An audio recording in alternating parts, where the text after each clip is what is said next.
Welcome to the Probate Nation. Probate is a process to transfer the title or ownership of probate assets to the beneficiary of a deceased person. Not all assets are probate assets, and there are different types of probate, some simple and others more complicated. Like a journey on a slow-moving steam engine train, probate of an estate has a beginning, several stops along the way, and at the end of the trip, the balance of the probate assets remaining are delivered to the decedent's beneficiaries. Some probate train rides are short, while other probates seem to never end.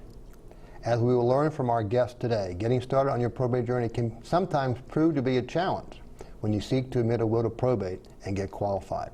Or once you get qualified, you may encounter objections to that will admitted to probate or to a host of other matters. So we asked two local attorneys experienced with these types of challenges to the administration of an estate, which is referred to generally as fiduciary litigation, to stop by and share with us some of their observations, experiences, advice, and words of caution. First, we have Dan Rathbun, who is a partner in the Rathbun Law Firm in Fairfax. Over the last 25 years, he has litigated real estate and title-related litigation, business disputes, and estate challenges. His recent probate and fiduciary litigation has included will and estate contests and breach of fiduciary duty claims. Also joining us is Elizabeth Morrow, who is a partner with the Fairfax law firm of Blankenship and Keith. Her practice focuses on estate planning, estate and trust administration, and litigation involving fiduciaries and fiduciary matters such as will contests, disputes among beneficiaries, and actions to remove beneficiaries. Welcome, both of you. Thank you for joining us today. Thank you, Richard. You're very welcome. Elizabeth, probating an estate begins with a visit to the probate office. And someone wants to get qualified to get started on that process. Okay, so let's start there. There's two different types of probate. Tell us a little bit about what those differences are. Sure. Well, when someone dies and they leave a last will and testament, then that is considered a testate estate. Mm-hmm. And that will is admitted to probate, and the executor named in the will then qualify and go on to administer the estate. When an individual does not leave a will, that's called an intestate estate. And so the distribution of that decedent's assets is governed by Virginia Statute of Descents and Distribution, and it usually is distributed among family members according to that statute. So in the course of this to set a stage for our discussion today, the types of disputes that can arise in an intestate estate are generally somewhat limited?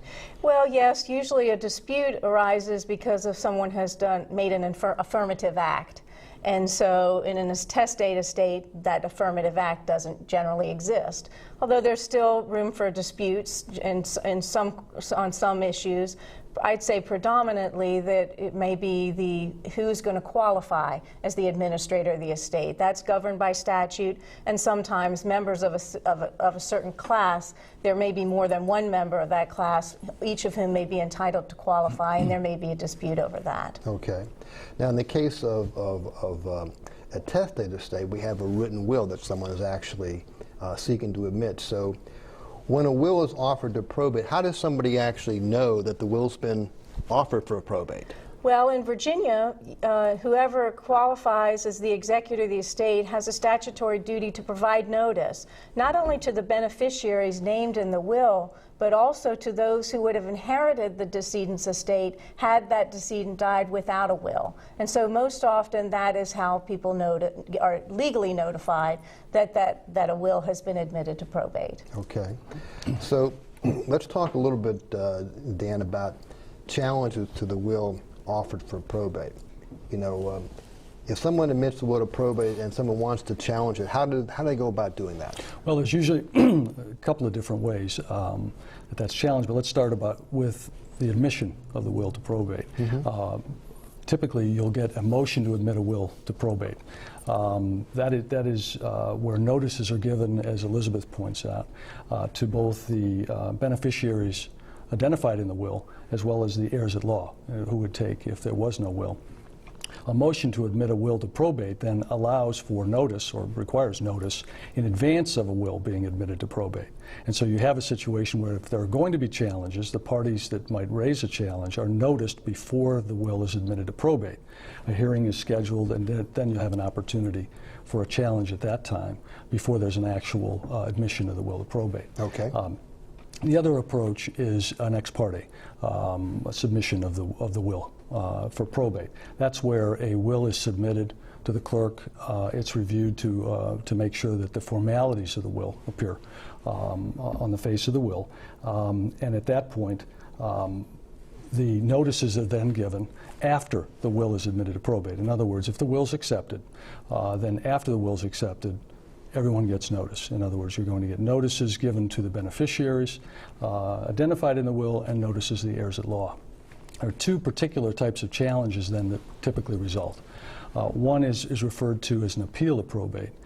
That's required to be filed within 6 months of the will being admitted to probate. That's a statutory right of appeal. It's a very simple form and is filed and to challenge the will. You don't have to set out all the reasons that the will should be set aside. And then, again, you have the hearing, and the challenge proceeds from there. The other is, which is required to be done within 1 year of the admission of the will to probate, is a complaint to impeach a will. That is a standard pleading in the circuit court that would set forth specifically the reasons that the will should be set aside, and that's, then the litigation would ensue from that point. So you just described that people get notice. This is really a notice. This is a notice proceeding because there's no real, quote, defendant per se. That's correct. Just put everybody on notice. If anybody wants to step forward, they can step forward and dispute. Now, what are some of the reasons why a will might be challenged? Well, the validity of the will itself. Was it properly executed? Is it a forgery? Was there another will? So the validity of the will is one primary reason that a will can be challenged. The other is the capacity of the testator. Did they have capacity to execute a will, to make a will at the time it was made? That is a very common challenge. You also have undue influence, a claim of undue influence, that somebody had inordinate control or influence on the testator directing the disposition of their assets. That's also a very common challenge. Well, we're going to go ahead and delve into each one of those areas as we sort of begin to focus on just the challenges to a will itself. So Elizabeth, who can make a will? Well, anyone who's over 18 years old and who is of sound mind can write a will to dispose of all or part of their estate. And it's as simple as that. That is quite simple. And what are the requirements to execute a valid will? Well, in Virginia, we have two primary requirements. The first is and the most common, is that an individual signs their will, the testator signs the will in front of two witnesses, and those two witnesses must also subscribe the will in the presence of the testator and in the presence of each other.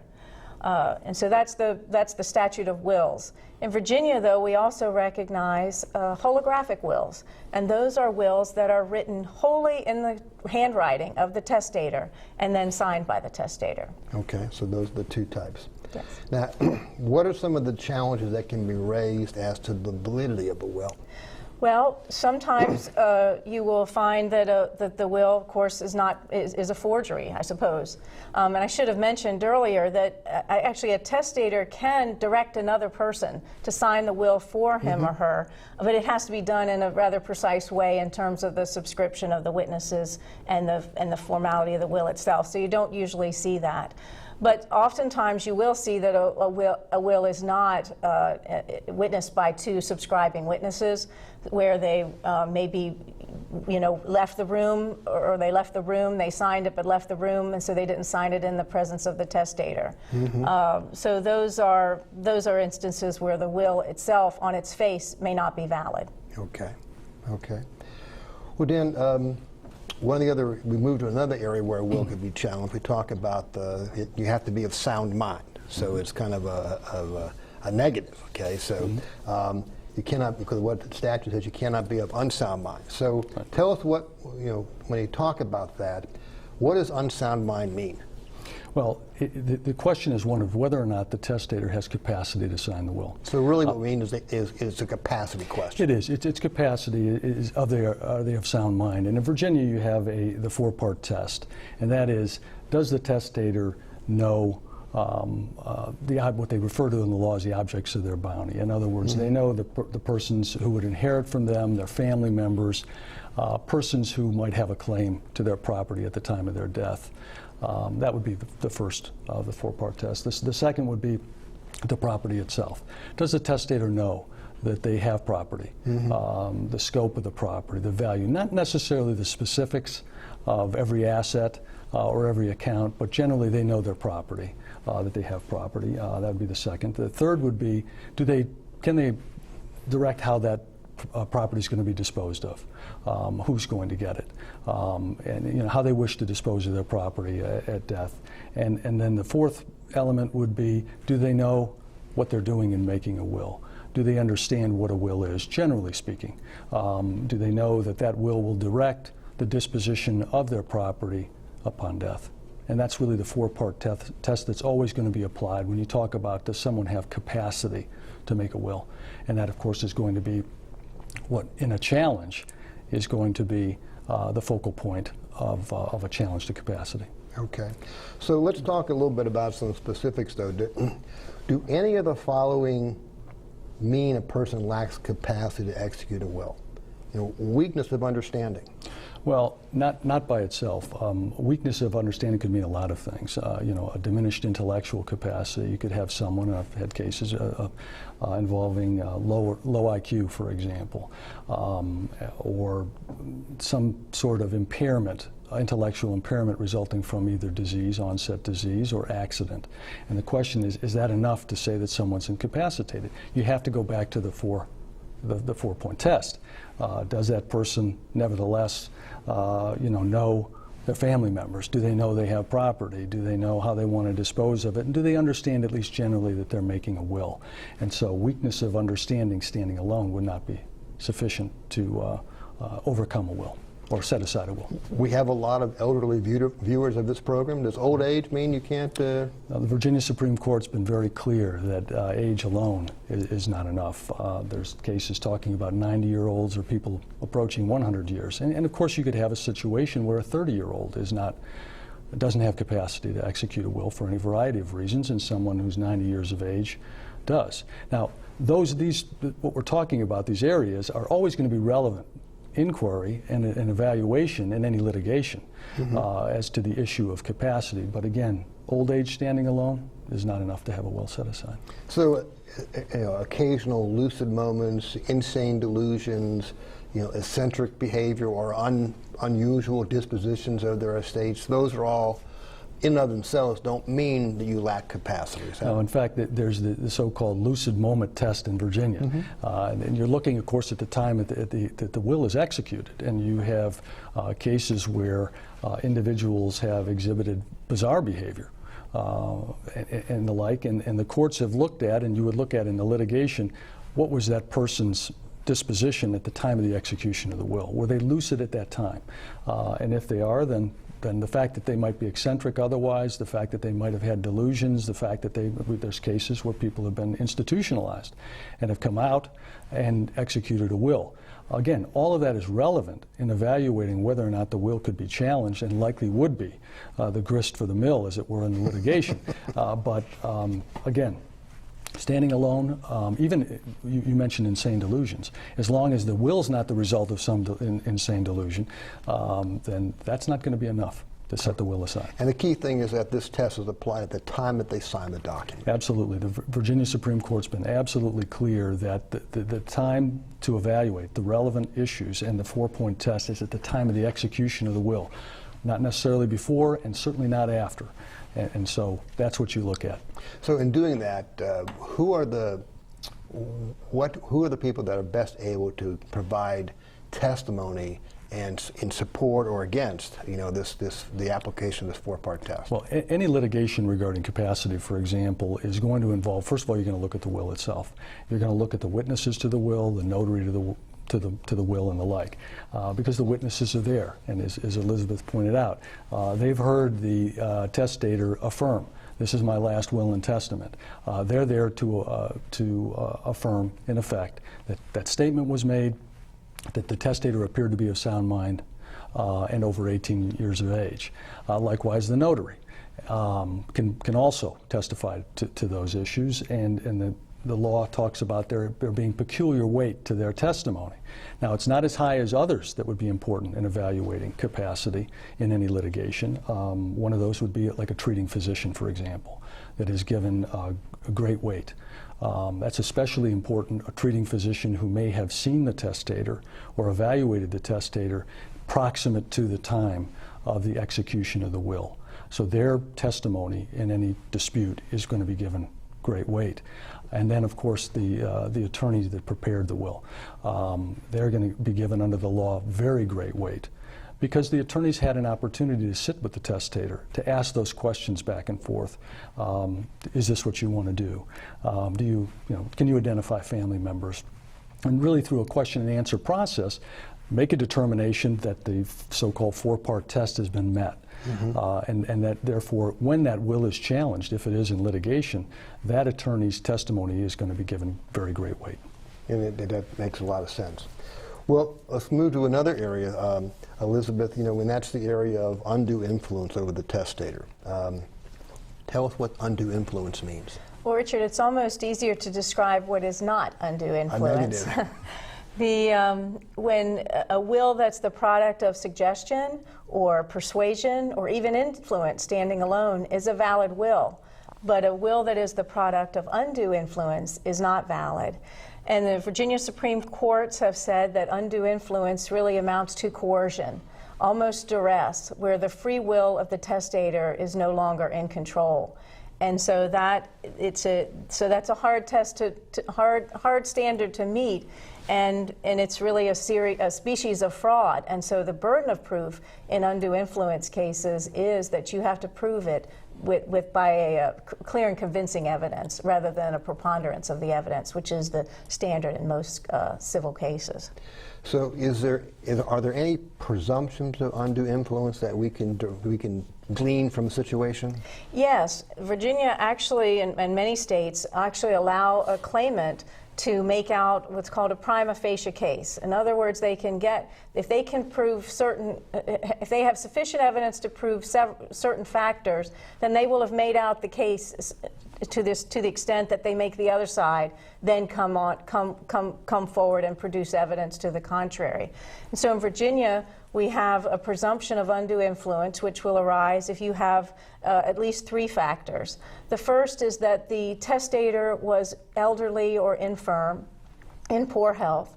The second is that the testator and I guess I'll call it the the beneficiary of this will they stand in a confidential relationship. And that confidential relationship can arise out of a number of circumstances. Some are quite formal, an attorney-client relationship. But what's more common is a relationship between an agent and a principal under a durable power of attorney. Family members can stand in a confidential relationship, parent and child, a caregiver and an invalid. All of those are confidential relationships that will give rise to the presumption. And then the third factor in that giving rise to the presumption is that the testator has made a new will that was contrary to the one that existed before. And so if you can make out all of those, if you have evidence sufficient to establish all of those factors, you have a prima facie case of undue influence. The difficulty is that you still must prove by clear and convincing evidence that the testator's will was overborne. Those three factors alone won't prove your ultimate case. So talk a little bit about how does one actually prove this? In other words, as we go back and forth, and sort of volley the tennis ball back and forth across the net about who has to prove what and how you rebut that. Tell us what do you use to prove or rebut these presumptions? Well, to rebut the presumption, I think that you would rely on many of the same things that Dan spoke of. Lay witnesses who can testify as to the demeanor of the testator around the time of the will was being signed. I think one of the most important things is to have an attorney who prepared the will and who met with the testator individually, so that that attorney can flesh out and make sure that the testator's will isn't being overborne, or that they're not there under duress or being coerced into making the disposition of the property that they want to in their will. Okay. Let's just talk generally quickly about some other common areas of fiduciary litigation that can arise. Okay, so I'm just going to throw out some areas and ask you to take a shot at that. So, Dan, joint bank accounts. Well, joint bank accounts, going back to the capacity issue, where you have designated beneficiaries, that gives rise to litigation, whether it's capacity issue, whether it's undue influence, whatever, somebody ends up being a designated beneficiary on an account, a survivorship type of account, and that becomes a source of litigation. And then you're going to get into all the issues you might otherwise get into that we've talked about. Did the person have capacity at the time that was signed? Were they under an inordinate influence by someone else? And that's very common, that will come up either directly involved in estate litigation or indirectly. So, Elizabeth, the retirement account beneficiaries and life insurance beneficiaries, we got all these online opportunities to do stuff nowadays. Tell us how that produces litigation. Well, the main thing that you want to make sure is that the testator considers both probate and non-probate assets when they're talking about their estate plan, and making sure that they are all consistent with the overall plan for the distribution of their assets. But a lot of times with life insurance or with retirement accounts, what you'll find is that there's an old beneficiary designation around there, and the decedent did. Maybe other evidence will show that he clearly didn't intend for that to be operative at his or her death, and that will give rise definitely to litigation. Okay. Dan, how about suits against the executor or administrator? Well, that is obviously also common litigation, especially the case where the executor is also a beneficiary under the will. And you can have a situation where, regarding the disposition of some of the property or decisions taken by the executor that are seen to be self-serving, and you get challenges by the other beneficiaries to come in and file an action or challenge the actions of the fiduciary, claiming that they're involved in self-dealing as opposed to acting in the best interests of the beneficiaries. Sure. Now, Elizabeth, we're talking about the show's about fiduciary litigation, and of course we think right away we're going to be in court, but the reality is that there are other ways in which to resolve these disputes that might prove to be more beneficial. Talk a little bit about dispute resolution outside of court. Sure. There are sort of the formal and informal alternative dispute resolution methods. One, of course, is just the parties agreeing to a settlement, and that happens in fiduciary matters just as much as it happens in regular civil disputes. But I also find that, especially when family members are involved, that mediation or arbitration, although mediation is the one that I think most favored, that is a very good way for the parties, again, who are family members, to fashion their own resolution, as opposed to having a resolution imposed upon them by the court. It does involve negotiation. It involves bending a bit, which sometimes clients aren't willing to do. Again, emotions run high in these types of cases because it involves people who are, have a common parent or certainly enjoy a family relationship or did before this suit took place. But mediation would involve a retired judge oftentimes who comes in and listens to both sides and who will try to find some common ground where the parties can put this dispute behind them and move forward. Well, we've covered a lot of material. I want to get some final thoughts you folks may have, some suggestions, observations, advice you might want to share with our viewers who might be facing or thinking they're going to face some disputes in probating a family estate. Dan, you want to start? Well, I think that going back to the capacity issue, if someone's in a position where a testator's capacity may be at issue or there's some concern, I think it'd be very helpful in the cases that I've been involved in litigation if the treating physician or professional can provide a letter, provide a note to some effect, evaluating the person's state of mind, their capacity, and that's very helpful not only for the estate planner, the person preparing the will, but it might be very beneficial to the entire family after death if that issue comes up, because that can be the centerpiece of a piece of litigation.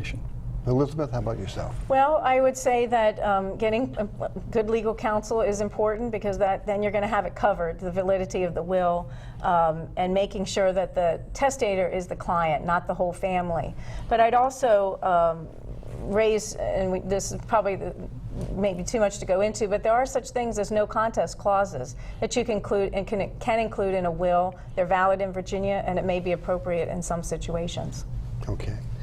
Well, Elizabeth and Dan, thank you so very much for taking the time to talk with us about what is often an emotional and difficult situation if we get involved with fiduciary litigation. You explained some very complicated topics for our viewers, and again, thank you again for this wonderful public service to our viewers and to Probate Nation. You're welcome. Thank you. You're very welcome. You would think it would be easy to get started on your probate journey with a quick trip to the local probate office with mom's will in hand, and on your way you go to probate the estate. Yet there are many challenges that can arise to that will that you want to admit to probate, and often those challenges are costly to resolve and very time-consuming.